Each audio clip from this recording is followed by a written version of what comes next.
The idea of social insurance began in Europe in the 19th century. At its core, social insurance protects people against job-related risks, disability, death, unemployment, and so forth. The goal of social insurance is to improve not just the lives of individual participants in social insurance plans, but society as a whole. Let's take a look at Social Security. The Social Security Act was one of the first social insurance programs implemented in the United States.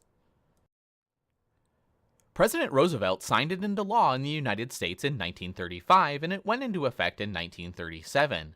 The act created the Old Age and Survivors Insurance OASI program, which later became the Old Age, Survivors, and Disability Insurance Program OASDI.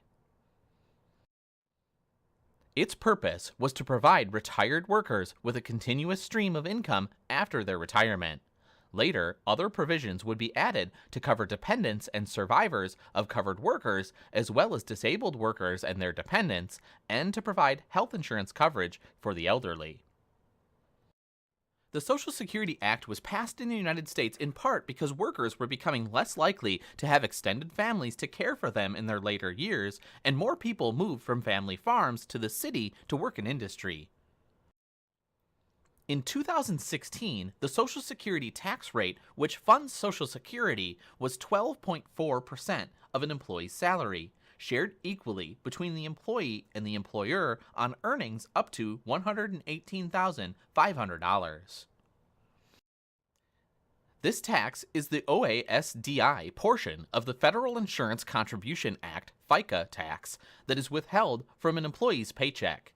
Most people have to work for at least 10 years to receive full credit, which accrues at the rate of about 4 credits per year depending on a person's earnings. The amount of Social Security income retirees receive is a percentage of their average lifetime earnings. However, lower income workers actually receive a higher percentage than upper income workers. Keep in mind that Social Security was meant to supplement an individual's retirement or disability income, not fully replace it. Medicare is the health insurance portion of Social Security for retirees age 65 or older and disabled workers. It's the second part of the FICA tax and became law in 1965.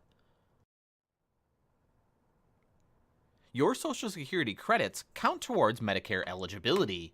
Employers and employees contribute equally to Medicare taxes. The tax rate for Medicare in 2016 was 1.45% of a worker's total earnings. The total FICA tax rate for employees for Social Security and Medicare combined was 15.3%, paid equally by the employee and the employer.